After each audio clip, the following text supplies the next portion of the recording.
When China commenced its international adoption program in 1992, the majority of its abandoned children were infant girls. Many were left on the streets, at train stations, or on the doorsteps of orphanages, some with a 100 yuan note or a packet of milk powder tucked into their clothes.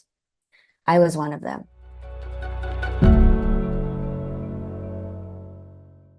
My name is Charlotte Cotter.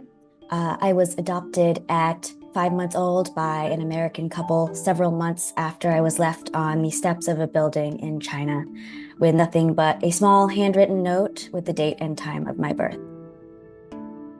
China announced the end of its international adoption program in September. More than 160,000 children from China have been adopted by families across the globe in the last 3 decades. Being an adoptee is a lifelong identity. Even if an adoptee finds their biological relatives, it doesn't somehow bring closure in the same way that many might expect. My parents were always open with me that I had another family, and I was always curious about them. I wanted to know whether they looked like me, and whether we had similar features. Reuniting with my birth parents gave me a lot of the answers that I was looking for. So I had always been curious about why I had been relinquished, and the story about how I had ended up at the orphanage. This beginning part of my story had been a blank. After I found them, I did have to spend some time becoming more comfortable with the information that I found and integrating that information into my identity. But I think at the end of the day, I emerged with a much stronger connection, both to, of course, my biological parents, because I had found them, and to China, as well as my family here in the US.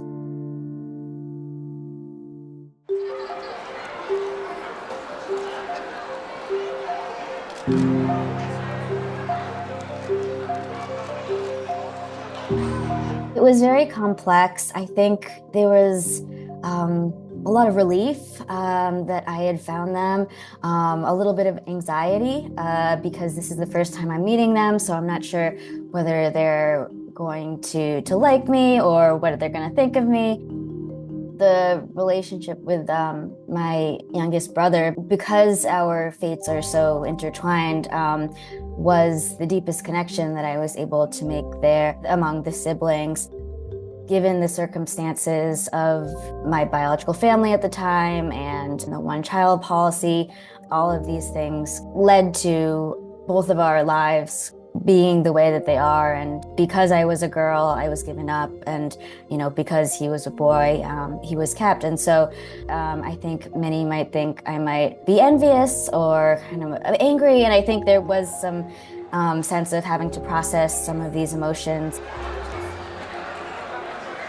But at the same time, I think with how everything unfolded, I was able to make this special connection with my siblings. And so I think I definitely have, in some ways, thought about what my life had been like if I had stayed in China, and how it would have unfolded. But because that's not what happened, I can never really know. And so for me personally, letting go of that has been a major part in my journey to embrace my identity as an adoptee overseas. My first piece of advice is to read the blogs, essays, pieces by adoptees who have had experience searching and have been in reunion with biological relatives. So if they do find relatives, are they hoping to keep in touch with them? Are they hoping to try to establish a relationship? My second piece of advice, on a more logistical note, is to find reliable and trustworthy contacts in the local area, and also to work with a translator. I think that if I had to do it over again, I would have worked with a translator, even though I had a high level of Chinese at the time. at the end of the day, I think you never know what you're going to find. Just be prepared to feel unprepared, no matter how much preparation you do.